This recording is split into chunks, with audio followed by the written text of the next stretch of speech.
5 investigates, exposing the abuse of parking spots for the disabled. This is an ongoing battle in the city of Boston. Team 5's Kathy Curran shows us the drivers who the state caught using the disabled placards of dead relatives and even a priest. You're watching evidence of 4 cases of alleged disabled placard abuse roll right before your eyes, where placards of dead relatives, people who have moved out of state, and friends dangle from mirrors so drivers can put it in park in the city of Boston for free. If you're interested in committing a fraud or pulling some kind of a scam, you're going to figure out a way to find the loophole. And that's what these people were able to do. In this undercover video obtained by Team 5 Investigates, you can see people being cited for allegedly using illegal placards time and time again to park in prime spots in downtown Boston. Investigators say this woman was using her dead mother's placard, this woman her dead husband's. And police confiscated the placard of this driver's grandmother, who now lives in Georgia. The motivation? Free parking and convenience. In all, 13 people were caught misusing placards. 3 people were caught using the placards of people who had died, including one driver who used the placard from a dead priest. So this is somebody who was a caretaker for this priest, and he died, and he just continued to use the placard on his own. Without it, I'd have a big problem, because I'm limited in how far I can walk, and it certainly is vital. Jack Eppenson legitimately depends on disabled parking due to a severe leg injury. He has zero tolerance for placard abuse. It's pretty bad. Can you tell us why you're using it? You're not disabled. It's not your placard. The Inspector General is accusing Laverne Freeman of using a friend's placard to park near work at the Veterans Administration for the entire day. You can see her here hopping in the car. Her disabled friend is nowhere in sight, but she says she drives him every day. The Inspector General says that wasn't the case. They watched you day after day. And drop him off, and yes, I did. You see me drop him off every day. I leave it in the car because she drives me. Laverne plans to appeal her case. The Inspector General is asking the Registry of Motor Vehicles and lawmakers to tighten controls and increase the penalties to try to decrease the abuse. Unfortunately, in 2 years from now, I'll bet there'll still be people who aren't entitled to use these placards that are going to be using them. For Team 5 Investigates, I'm Kathy Curran. Hi. Welcome to Chapter 3. Chapter 3, we're going to be talking about cultural and linguistic diversity, and this will also serve as a nice little background as we go into Chapter 4, which will talk about students with speech and language impairments. It's important for you to understand that there is a major difference between a student with a disability and a student that's struggling with new cultural traditions, coming from a different background other than the one they are currently immersed. When it comes to diversity, there are many challenges and a number of factors that have been identified that put students from culturally and linguistically diverse children at risk. The first one, of course, is poverty. Because of the poverty, they might also have limited access to health care. They may experience homelessness, have migrant lives, meaning they're moving from one place to another multiple times during their childhood. They may be attending inferior schools. They have unique learning styles. Unfortunately, they've experienced school failure because of issues related to being different or not being culturally accepted. And there's an increased likelihood of being identified as a student with disability. And we'll talk a little bit more about that when it comes to over-representation and over-identification. They may struggle with English language acquisition, and they are definitely at risk for dropping out of school. So this is a group we need to pay particular attention to when we're in our classrooms. When it comes to becoming an inclusive society, let's look at a video from Alberta, Canada, that looks at how they celebrate diversity and become a more inclusive society.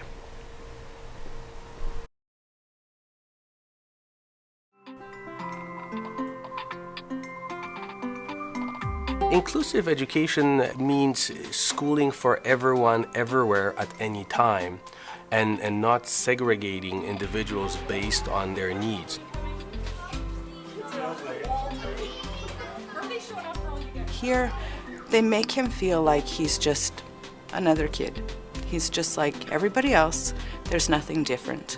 6 times 7. 42, right? The fact is that Alberta will be changing as a province. It will be growing in population as time goes on. Everyone really kind of has like a respect for everyone's different culture and religion and everything. They don't care where I come from. They treat me as an equal.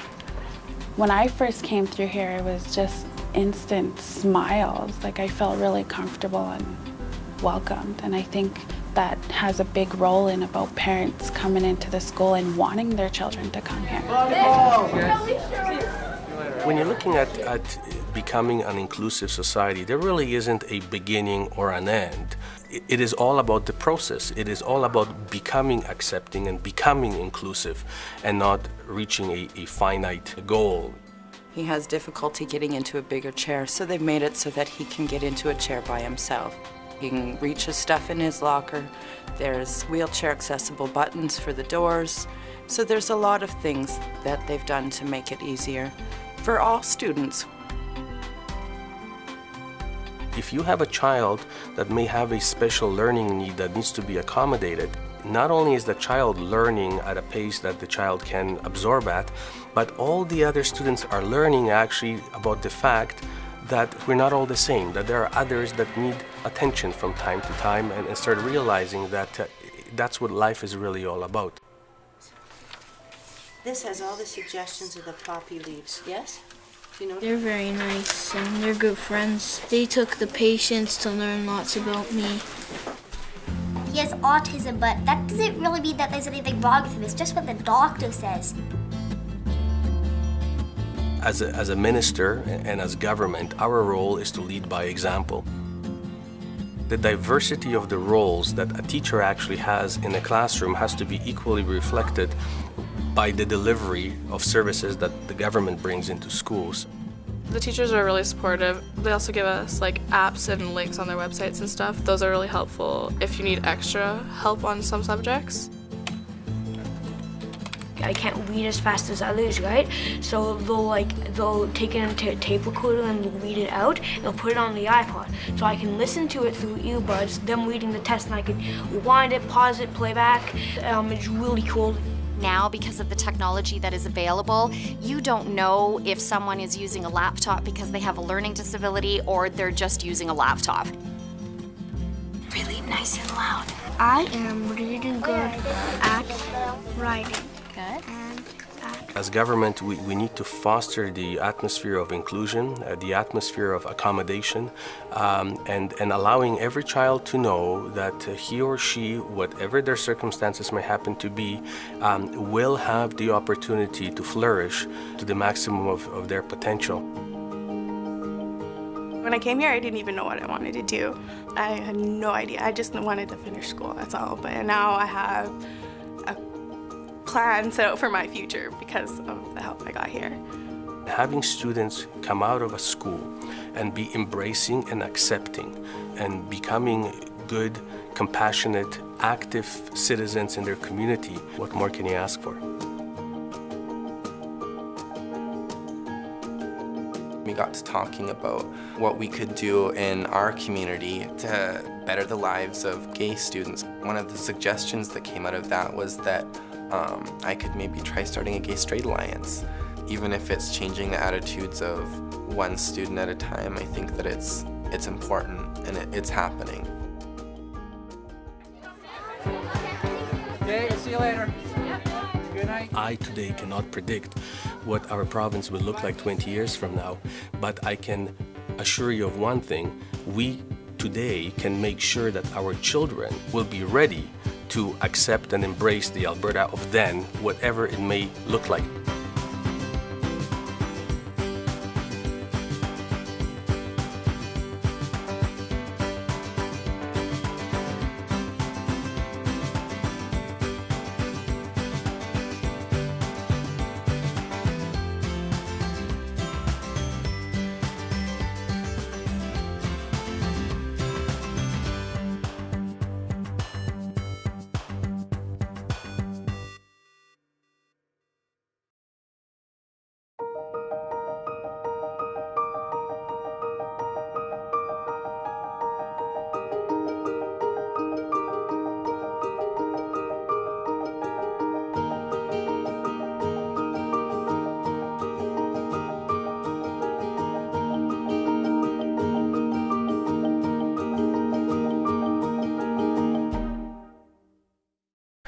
All right, I hope that video helped give a good example of what an inclusive society is all about. However, within your chapter, you're going to be looking at cultural and linguistic diversity definitions. I want to make sure you are aware of these. First one's culturally diversity, and these are students whose backgrounds different from the mainstream American society we grew up in. When it comes to linguistic diversity, students whose native language at home is not English. These students will struggle a little bit in the classroom, and we'll talk about what we can do to better serve these students.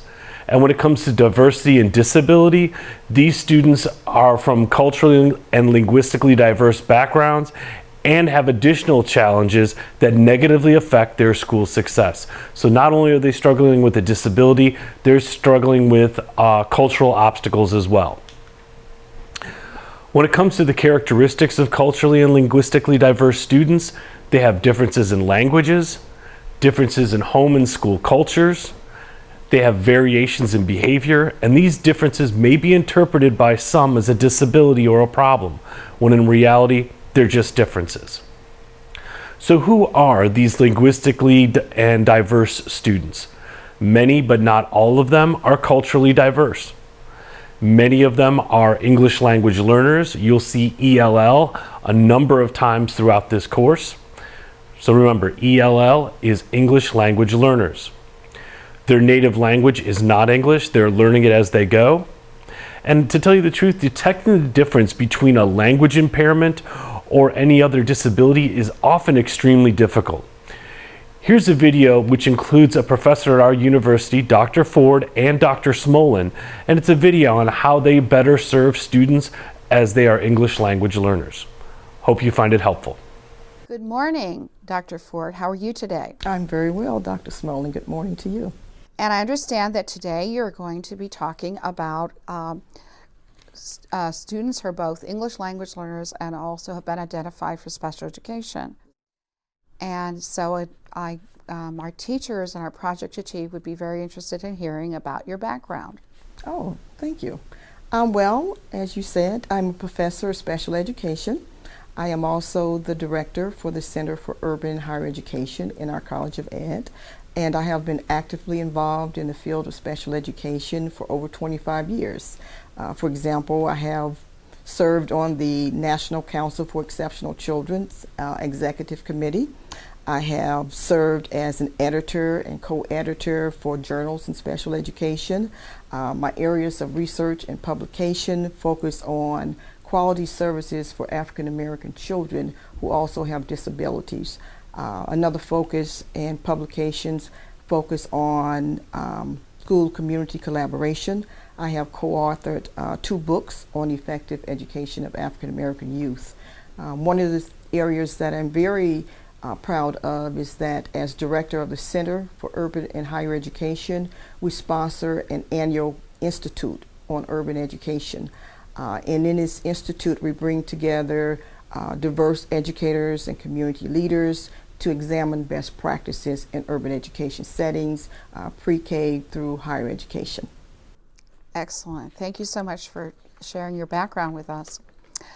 I have a few questions to ask you today, and I'd like to start with the first question. How can teachers distinguish a language difference from a language or learning disability? That's an extremely important question. Because even today, too often cultural and linguistic differences are often perceived as deficit or indicative of a disability. Students, however, who are able to use their native language for higher level thinking and to solve problems do not have a learning disability. However, if a student is struggling in his or her native language, either oral or in the written format, this student could be, or this could be more aligned with having a language or learning disability, depending on the student's opportunity to acquire his native language and or his second language. This is also true of children who may speak in a dialect. Children who are able to solve problems and do well in their native language, it's a difference, not a disability.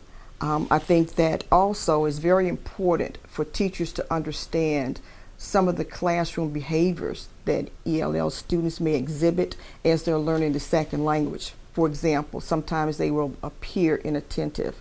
They may appear confused. They may appear distracted. And so when teachers understand that these behaviors may be manifested by students as they're learning the second language, it helps them to be more cognizant of the fact that it's a difference and is not a disability. Absolutely. They also might be absolutely exhausted from listening and trying to understand important concepts in their second language. That's true. All right, very good. Thank you. What do you recommend to schools for how to identify English language learners with disabilities? Well, as I stated earlier, I think that it's very important that administrators, educators, and all school personnel have a good understanding of the differences between a language disability and a language difference. They also should be aware of the differences that may be manifested by students who are immigrants as opposed to students who are native-born speakers.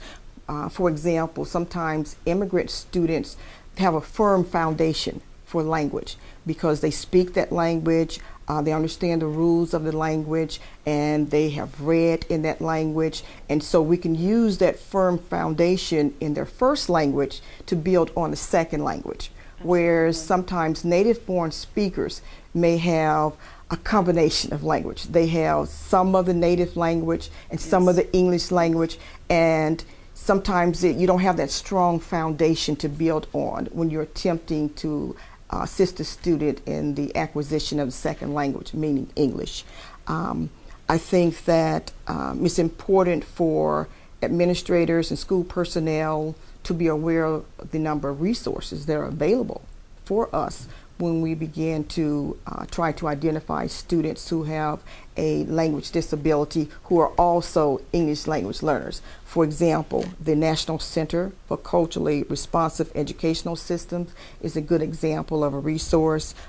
Multiple Voices for Exceptional Children is a publication by the Council for Exceptional Children, and this is the Division for Diverse Exceptional Learners.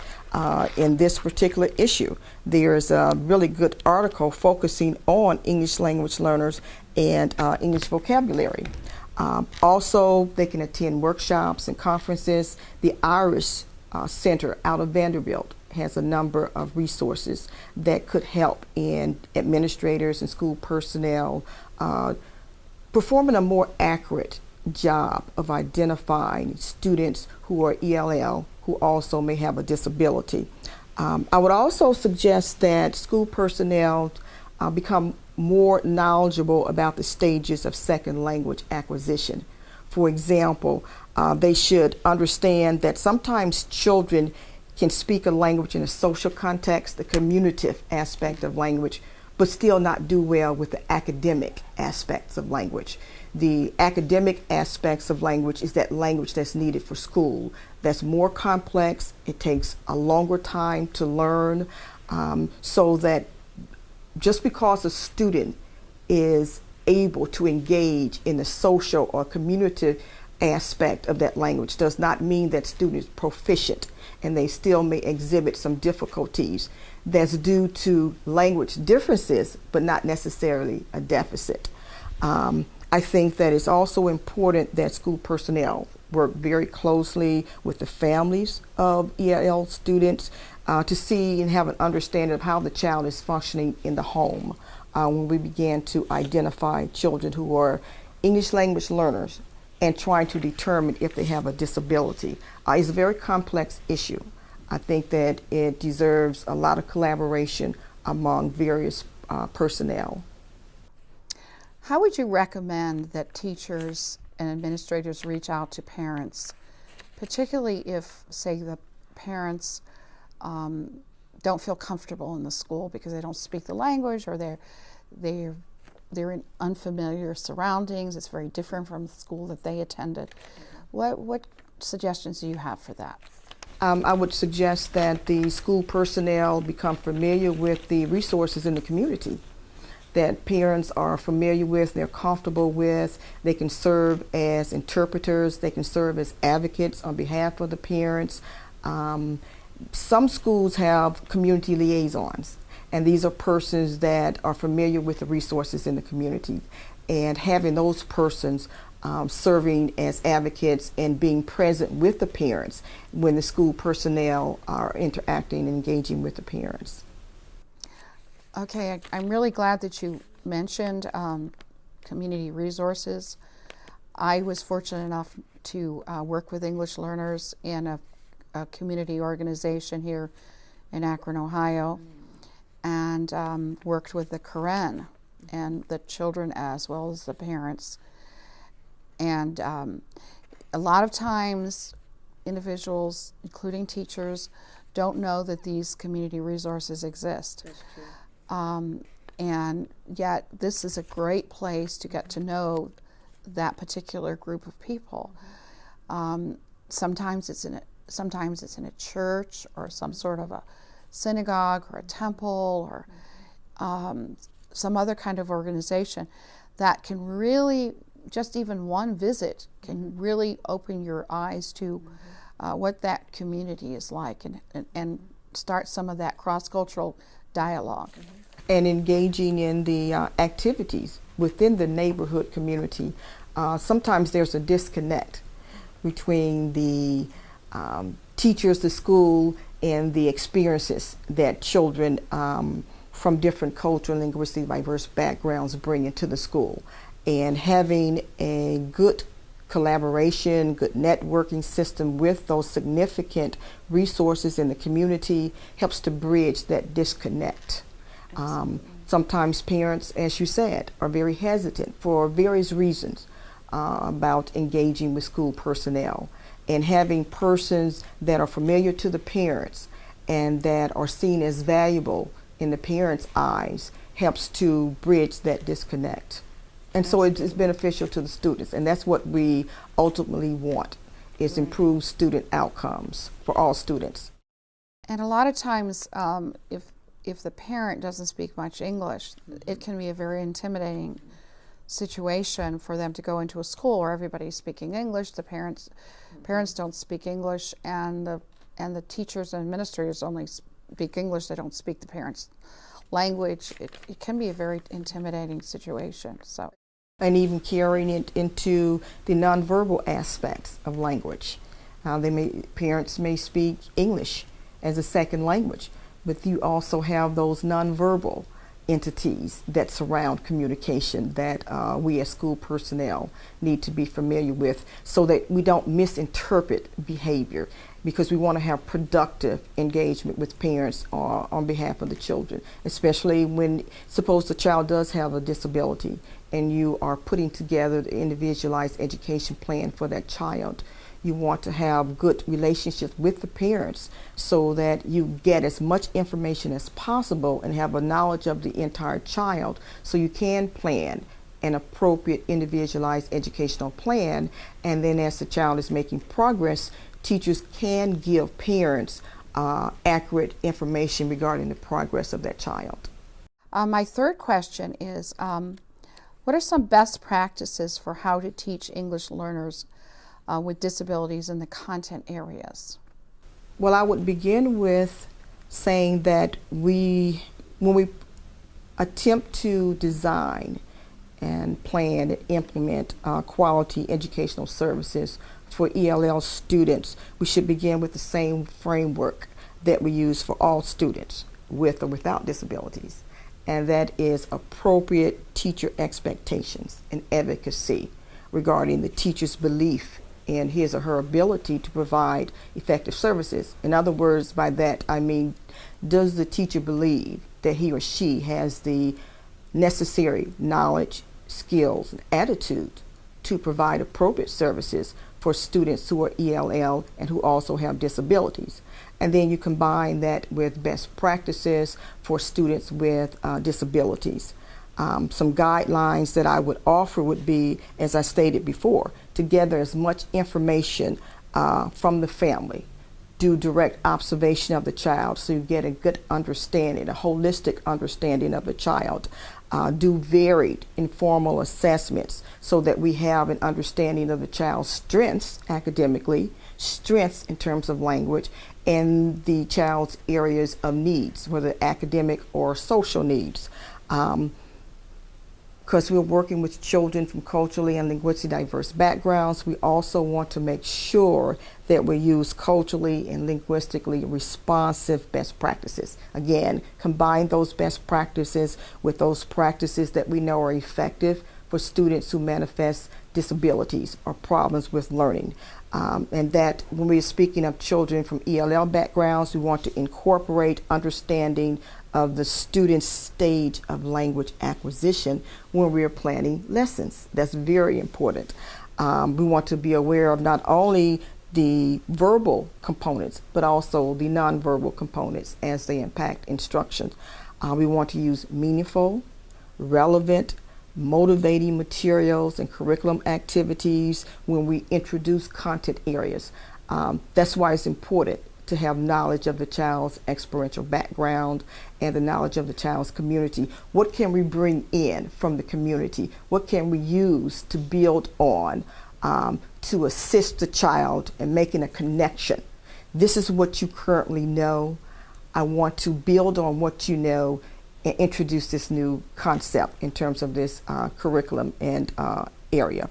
Also, design lessons that have a lot of active involvement by students, not passive involvement, active involvement by students, because we want students to be owners of their learning. Perform ongoing monitoring, because it's very important to assess students' progress on an ongoing basis, and also to share with the student, you know, this is where you are, these are the goals that we're going to be working on, this is what I'm going to do as an educator, as a teacher, this is what I'm going to hold you responsible for. But facilitating the students' learning, scaffolding, providing students with strategies that enhance that active involvement, making sure that we do direct instruction. Direct instructions to introduce the information to the students. This direct instruction allows students to have more engaged time, because we know that students with disabilities, it's very important for them to have a great deal of engaged time and a lot of practice. And so small groups tend to work very well. But you can also use, and we know when you teach in the content areas, you use whole group, large group. We can use large group instruction when we also are mindful of those direct instruction, scaffolding, the use of effective questioning, giving students opportunities for active involvement in that whole group lesson. That works well also. Also peer-mediated learning, cooperative learning, giving students an opportunity to engage with each other. That helps students to become more responsible for their own learning. Because we also know that students with disabilities tend to struggle at times with memory, so we have to make sure that we provide them with strategies to assist with memory, strategies to assist them with organizational skills, advanced organizers. All of those strategies help students to become motivated, to help students to stay on task, and to help students to identify goals and become more self-regulated learners. Incorporating the use of technology. You know, students are very technology savvy right now. So using technology whenever we can to enhance and to promote learning. Making sure that we encourage higher level thinking of students. And we can do that by giving them authentic projects to be involved in. When we give homework, we can give homework that involve community activities, that involve the family, that allows students to solve problems at their levels. This way they feel more independence, and you help them to transfer and generalize those knowledge and skills from that classroom setting into the real world, which is what we ultimately want them to do. I would also say, as I said earlier, when we talk about providing effective instruction, we must collaborate with the parents. We must keep in contact with the parents and utilize those resources that are in the community and bring those into the classroom. We also use appropriate response to intervention techniques, and that's when you use evidence-based practice, and to ensure that you're using those practices that we have identified as being effective for students with disability or students who just have problems learning, to see where they are. And it involves a lot of ongoing formative evaluation. In Ohio, we are stressing this more with formative evaluation practices. And that's a good thing because it helps teachers to stay on target. It also helps students to understand where they're going. So those are some of the practices that I would recommend, along with differentiated instruction for students. But the foundation for these best practices center on teachers' expectations and teachers' advocacy, their ability to understand the knowledge, the skills, and the attitudes that are needed to provide effective services for all students, and that includes students who are English language learners with disabilities. Those are some really excellent points to keep in mind when working with English language learners and also English language learners with disabilities. Thank you so much, Dr. Ford, for sharing with us today. Oh, you're quite welcome. Continuing with Chapter 3, we're now looking at linguistic diversity. And approximately 10% of the school population is considered to be linguistically diverse. If you get a chance to observe students with these backgrounds on the playground or engaging in same-age peer play, you might see them interacting and using what's called code switching. This is when students use their home language and English within the same communication. The majority of academic learning is language-based, which is going to cause some difficulty for these students. Students who struggle with language will face distinct disadvantages when it comes to school performance. When we look at cultural comprehension, culture and language play a large role in the learning process. And if there's a mismatch of home and school cultures, which is called cultural dissonance, this can explain difficulties in academic learning and behavior. It's important that you really take the time to get to know your kids, to get to know your families, to get to know your school culture. And this is part of teachers being culturally competent to prevent this cross-cultural dissonance. Your learning environment should be culturally responsive, and that doesn't mean just putting up a poster of Martin Luther King during February and Black History Month. It goes far beyond that. Getting to know your students, what they value, what they're interested in, and how you could better serve them as a teacher. You should also examine your own attitudes and assumptions about individuals. And teachers should use culture and students' background as a basis for learning whenever possible. Here's a quick video by Gary Howard on becoming a culturally competent teacher. Our veteran staff are just a year in the building, and then our new staff are fresh out of college. And I guess they thought they were prepared to deal with a diverse population.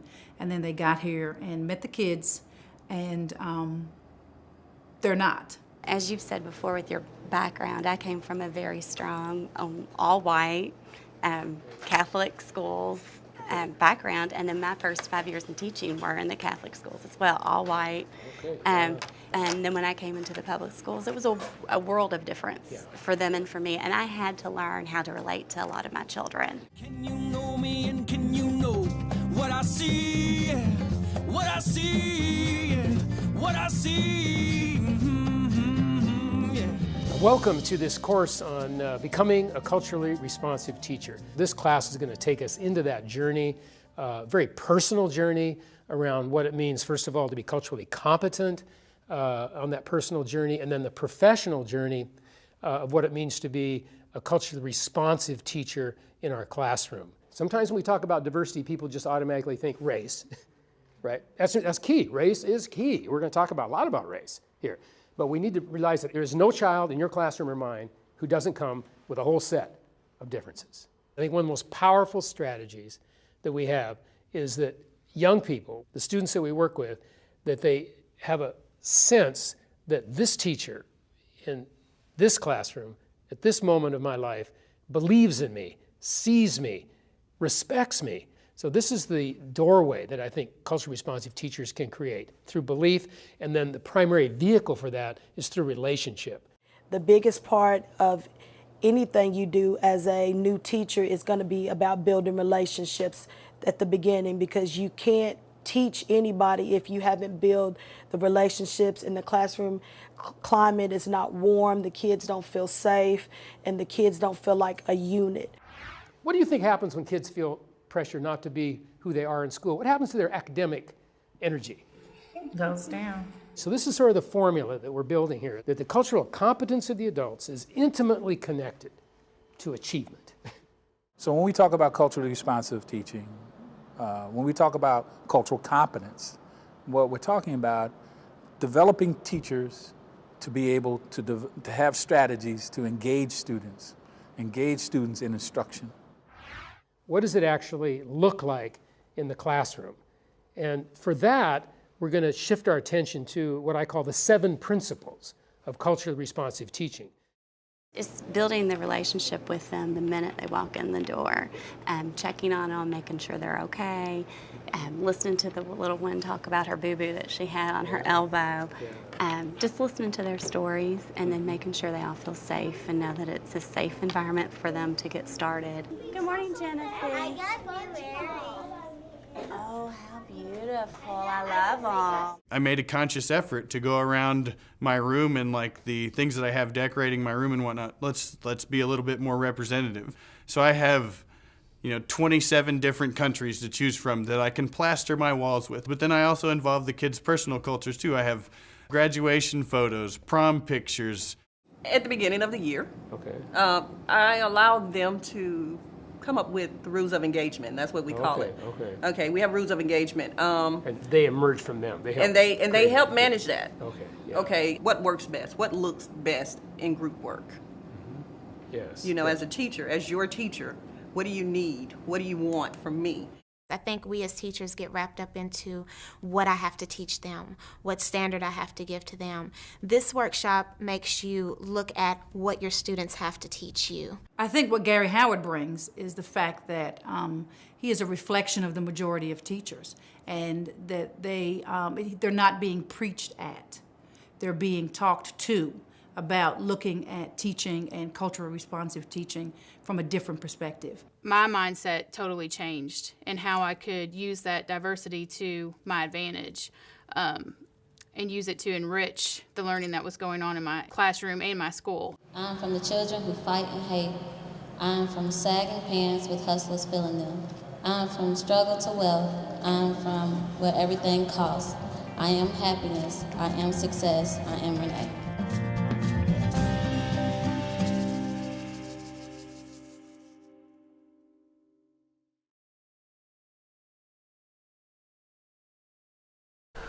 So, how prevalent is this cultural and linguistic diversity in schools? Experts on culturally and linguistically diverse students believe that the percentage of ethnic groups when it comes to students that are in special ed or gifted education should be equal to the percentage of groups in the general population, meaning that it should be the same general bell curve throughout. When this situation doesn't occur, we look at overrepresentation in disability categories and underrepresentation when it comes to students in gifted education. When we look at causes and prevention, and the chapters are set up like this throughout, so it's not like we need to prevent cultural or linguistic diversity, it's just the way they set the chapters up. When it comes to diversity, poverty, and disabilities, they can all be related at some level. It's important to see how they're related because they do not always appear in the same group. Diversity does not cause disabilities at any level. However, poverty does place students at substantial risk for disabilities. Remember that limited health care. And not all diverse students are poor, although they are proportionally more likely to be in a lower socioeconomic status. When it comes to mobility, this is also a contributing factor because these students tend to have a fractured education. This can also result in missing school at a significant rate. and it increases the risk for healthcare issues, changing doctors, not having adequate medical care. As far as prevention goes, the most effective way to reduce the number of disabilities in children is to reduce the risk factors we first talked about. That's improving access to health care, establishing universal vaccinations, and to ensure safe living environments. As a bonus, when I talk about universal vaccinations, I know there's a lot of talk out there in the media that these vaccinations may cause autism or a number of different health problems. If you want to check out a really cool video, it's free, it's online. It's called The Vaccine War, and you can get that on Frontline online through the public broadcasting system. If you need a link, email me. It's a fantastic educational and entertaining video. When it comes to overcoming these challenges, positive and effective actions that are available out there to help diminish the challenges and improve learning outcomes for students with diverse backgrounds include a quality education. And that includes preschool, getting them ready for the challenges they're going to face. These students are also going to need intensive and sustained instruction throughout the school year, and their education needs to be relevant to them. The instructional content and activities need to be anchored in their culture and based on their interests. One of the biggest things my students worry about going into the teaching profession is how am I going to manage my classroom? And I start with, how are you going to effectively include your students in the classroom? Are you going to include their interest in the lessons? If you do, you are going to reduce the need for classroom management and increase the opportunities for students to get excited about your lessons. When it comes to assessment for this population, the only reason we assess is to evaluate general academic performance and find out how are we being effective in our classroom techniques. We want to know whether a student is learning the information we're expecting them to learn. Unfortunately, a lot of teachers use what I call the spray and pray method.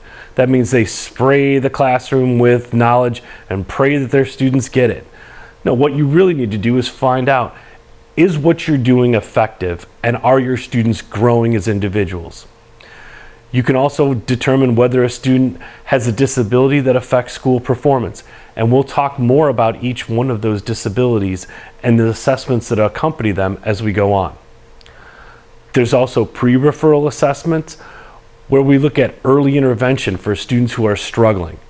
For those of you who are going into early childhood, you will learn a lot about pre-referral strategies and early intervention. And we've already talked about IDEA, but they focus on what's called non-discriminatory testing, meaning that we have to use multiple intelligence tests. We have to use different assessment procedures and not just use one instrument to determine whether there's a disability or not. When it comes to overrepresentation and misidentification of students, the key factors here include bias and negative attitudes, inconsistency of educational programs, teachers that are non-responsive to the differences of language and culture, and poorer schools without significant funding. When it comes to a language disorder or a language difference, the general guideline is the impairment has to happen in both the English language and the child's dominant language. It can't just be a learning English along the way factor. It needs to occur in their native language as well as while they're learning English. When it comes to evaluation, assessment, and accountability, No Child Left Behind and IDEA require that all students participate in statewide and district assessments. However, in this category, students that have lived in the United States for less than 1 year may participate in what's called an alternate assessment. When it comes to evaluation, testing, and accountability, some of the possible benefits to including English language learners in all assessments are that pressure is placed on the schools to actually teach English faster, which is a good thing. Because accountability measures in districts they're now made aware of English language learners, their needs, and can provide additional funding. Learning problems may be addressed early and intensively, and higher expectations are placed on students. I can't stress this enough. Keeping your expectations high for all of your learners in your classroom is one of the best things you can do. You need to expect them to grow. You want to expect them to succeed. When it comes to teaching diverse students with disabilities, as teachers, you need to become culturally sensitive and knowledgeable about the second language acquisition. How does that work? You need to provide culturally responsive instruction, provide content that reflects just the central aspects of the student's culture, and use highly motivating instructional materials. And this all boils down to getting to know your kids. What do they like? What do they do in their free time? Teachers, you can learn an absolute ton just listening to your students talk. Find out what they're interested in. Nothing else, look at the t-shirts they wear, look at the materials they bring into school. Try to incorporate those into your lessons, and you will be more effective than you will ever imagine you can be. Get to know your kids and tie it into your lessons. So when it comes to supporting multicultural instruction, the key elements focus on instruction that is connected to the student's background. You'd have a clear understanding of the differences between the home and the school culture. Do your best to avoid clashes that can occur from differences between the home and school. Reading assignments that come from multiple sources in which characters reflect diverse cultures. Making sure you're choosing books from a wide variety of authors and a wide variety of backgrounds. If you check my LiveBinder site, you will find a lot of information on books that come from different cultures, books that address different disabilities for all ages. Check that out. And you want contextualized instruction in which culture is linked in a meaningful way to classroom experiences. So when it comes to supporting multicultural instruction, the National Educators Association has put together a School for English Language Learners and their Primary Schools campaign. Check out this video and see a little bit more about multicultural instruction.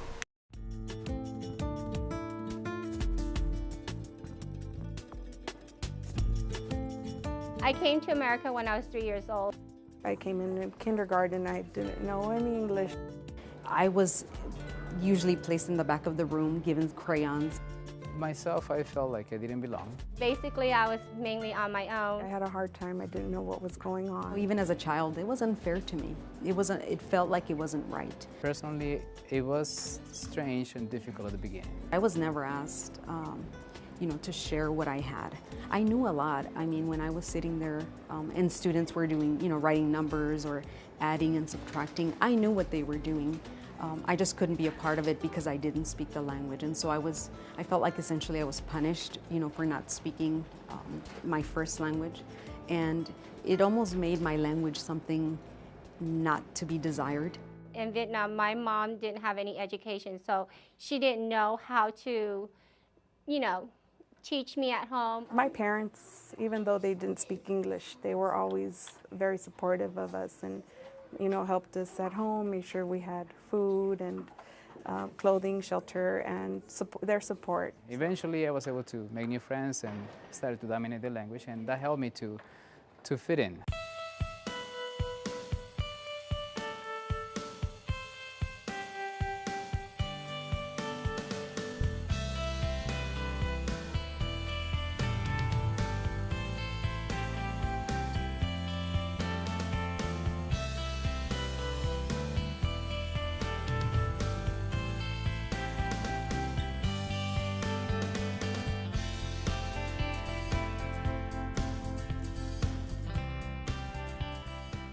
NEA has a program that not only addresses English language learners, but it also addresses the culture piece of it and the equity to provide the teachers access for them to be successful. Many of the youngsters are coming in with very limited English speaking vocabulary and literacy skills, and the educators are reaching out for professional specific strategies that will assist them in the reading, writing, and math. Our English language learners bring a huge amount of assets, And more specifically, they bring in a wealth of what they bring in from their families, their culture, and they also help to teach our teachers, our educators, and the leadership. When they walk into our classrooms, they're not empty vessels. You know, in the past we used to our goal was to fill them with knowledge because we assumed they didn't have any. Today we know better. Today we understand that they are rich, their experiences are valued. I think that one of the most important things about this training is to have the awareness of our English language learners and to make sure that we're meeting their learning needs, that we are aware not only of who they are, but what they need us to do for them so that they are academically successful. ELLs or English language learners do not come to the classroom with nothing to offer. They have not only funds of knowledge, but also they come with plenty of understanding of how to work in a classroom. ELL children bring a lot of diversity that just enriches the classroom. Everyone has their own culture and they bring their traditions to share with one another. So they do have experiences and we can all learn from things that they, come with from whichever country they're from. I think it's important for the teachers to know because as a second language learner myself, I can make connections to my students. But some teachers don't speak another language, so they go to school and they learn it this way. And this probably opened up their mind to different strategies and different way to connect to their students. And what I would tell my parents during parent conference or when they have concerns about their child, and they would tell me, oh, I don't teach them Spanish at home. I go, no. I want you to teach them Spanish at home because I want them to make that connection. The most meaningful thing for me that a teacher could do for a child is make them feel welcome and make them feel valued and appreciate who they are, where they come from, to as much as possible allow them to feel like they are an important part of your classroom because they have a lot to contribute and they have a lot to share if you just explore a little bit and allow them to, to bring out the best in themselves. We train them, right? That's another way of programming. Good job. What is Ariana doing? Making a connection. She's making a connection. To what? To a story? All right, when it comes to instructional accommodations are absolutely necessary for students that are not competent in the use of English language as their same age peers. Now, I really want to make sure you understand this. Basic interpersonal conversation skills, which is just like conversational English, being able to carry on a social conversation, can be accomplished in 2 to 3 years.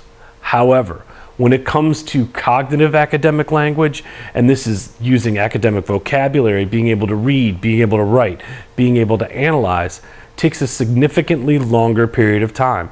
You're looking 5 to 7 years, over twice that amount of time. So make sure just because you see students being culturally and socially competent doesn't necessarily mean it's going to transfer academically. So intervention continually needs to take place. It's not that these students are being lazy, it's that these concepts are very, very difficult for students to learn. One of the instructional accommodations that is mentioned in your text is bilingual education, and this goal is to have students master their home language and their school language.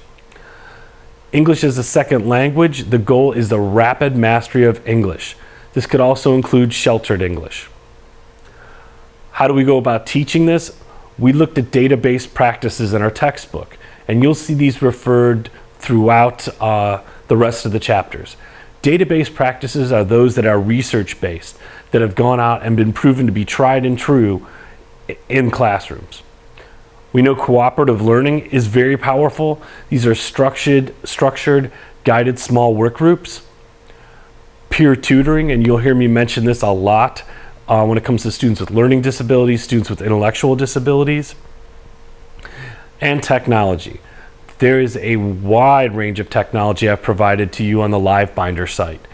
We'll talk a little bit more about that as the semester goes on, but make sure you're doing the best to stay on top of technology. I mean, seriously, just last year, Not even a year ago, I discovered this green screen and how to start filming. And let's face it, I'm almost a dinosaur compared to you guys, twice your age. And I'm still keeping up with technology because I know it's important to reach a wide variety of students. So you can use technology as a tool to enrich the curriculum. And I'm telling you, students will rise to your expectations. They love technology. It's way cool. It's fun. Many students, though, from diverse backgrounds don't have access to computers or the internet at home. This is a really good thing to know. It's called the digital divide. And do your best. That's why I love tablets and iPads, because once they're downloaded, they can take those home and still use the programs. It takes away the high-speed internet that's needed for most programs on the computer. And there's also computerized language translators. Not only are they on the computers now, they're on all kinds of mobile devices, and they get better every day. In fact, I'll talk about one later on. This is one of my newest apps. I love it. It's you can take an iPhone, any smartphone, and for individuals that are visually impaired, they can scan a bill, whether it be a 5, a 1, a 10, a 20, and it will tell them what the denomination of the bill is. And it takes place for currency across the world. That opens up a huge world for individuals with visual impairments that want to be more independent. All right, in each one of these chapters, we're going to talk about transition. And this is my area of expertise, moving students from school to work or from school to college. And students from linguistically and culturally diverse backgrounds have a significantly lower high school graduation rate. And they are highly unrepresented when it comes to going to college. We need more attention and assistance is required to improve these outcomes, meaning we have to do a better job of keeping these students in school and getting them prepared for employment and getting them prepared for further education. And last but not least, when it comes to collaboration, if you have students in your classroom with these needs, you're going to have to work with different school personnel with different areas of expertise to help these students reach those levels of success. Oftentimes, you're going to have to partner with bilingual paraprofessionals. That means classroom assistants that may speak Spanish, that may speak the native language of the student. You might also have to work with interpreters. I've worked with both of these individuals at the public school, and it's helped me reach my students in a much better way. And last but not least, you're going to have partnerships with families and communities, getting to know the school district you're going to be teaching in. You want to develop an atmosphere of trust and respect. You want to include the family members as partners in the child's education, including them whenever you can. If you're talking to the parents or talking to other community members, avoid using jargon or any type of educational, education speak. Talk to them on their level. Provide information early and often regarding future educational plans for the student. And that can include things like preparing for the SAT or graduation requirements, or simply getting them ready to go to middle school, getting them ready to go to high school. All right, let's review. I would highly recommend you review these questions because you're probably going to see them again. All right. When we looked at the 3 dimensions of diversity that are often referred to by educators in your textbook, what are those 3 dimensions? You got them? All right, the first one's language, second one's disability, and the third one's culture. These are those 3 dimensions of diversity most referred to by educators. Let's try another one. All right, the fact that many children come from low income or low socioeconomic households and they do not have access to computers contributes to what? Is it cross-cultural dissonance? Is it the culture clash? Is it the digital divide or the digital inequity theory? Yep, it's number 3. Really good thing to know about the digital divide. This is where students might not have access to the computers, internet, and you're going to have to take that into consideration when you are using technology and figure out alternate ways to have students be successful. All right, nationwide, the majority of students that are English language learners speak what language? Is it Chinese? Is it French? Is it Bengali? Or is it Spanish? Yep, that's correct. Spanish is the most prevalent that you will see in the classrooms when it comes to English language learners. All right, that's all I've got for you for Chapter 3, but remember, cultural and linguistic diversity transcends all areas of education. It's getting to know your students and getting to know the community in which they live. Next chapter, we'll be focusing on students with language and speech impairments and what we could do early on to help them and become more active in their educational participation. Hope you're enjoying these videos. See you for the next chapter.